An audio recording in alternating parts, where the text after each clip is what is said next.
Hello, my name is David Elliott.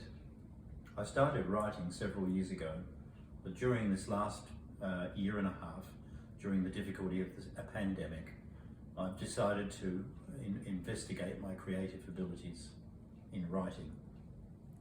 This led me to write a story, among others, called Ivy the Gumnut Fairy. It's dedicated to my own mother. Ivy the Gumnut Fairy. The Emerald River Gumnut fairies lived in the most splendid place, along a riverside which was dotted with the tallest gum trees in every possible space. They were the busiest fairies you could imagine, going about their journeys and spreading magic with very happy hands. Every day they would visit the local towns. When nightfall came, they would go quietly from home to home, tending to the gardens with a loving wand and sprinkling energy into every plant. When morning came, the people would rise to find their garden more beautiful and wondrous, like never before. Every year the training of the new fairies would begin, and usually everything would go just fine. The young fairies would graduate happily and do wonderful things. But this year, a young fairy called Ivy was quite different to the rest. She didn't listen to her teachers in the way she should have. You see, young fairies must learn to fly.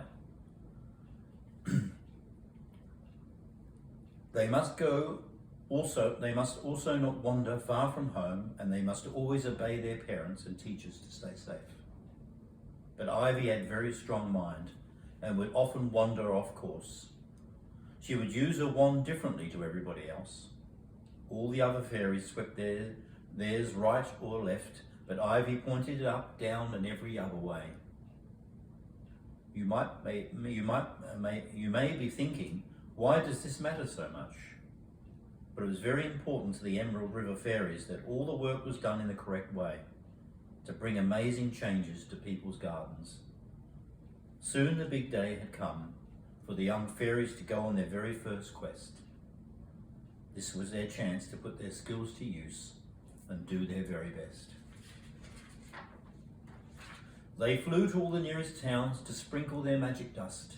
Garden upon garden, they pointed their wands at all the plants. There was no time to wander or get lost.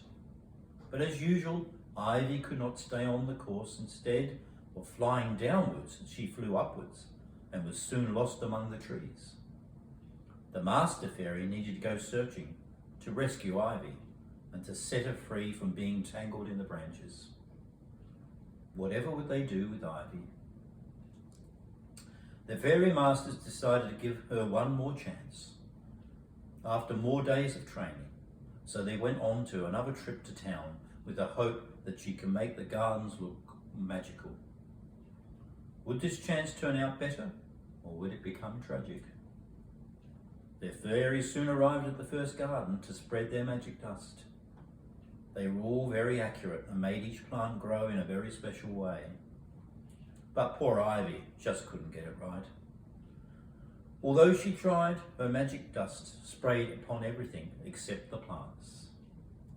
When the people of the houses woke the next day, they were horrified to see that the gardens had grown extremely tall weeds. All of the plants were now hidden among the ugly growth. Back at the Emerald River, the fairy masters were holding serious talks. How could they fix this terrible problem? How could they stop Ivy from ruining the plants? She was certainly magical, but her magic wasn't working in the right way. Suddenly, one of the masters had a brilliant idea. If she couldn't bring magic to the plants, maybe she could help to stop the weeds. So the very next night, they sped off with haste. Ivy again tried her very best, and with great joy and accuracy, she hit in every single weed. Every weed in every garden disappeared magically.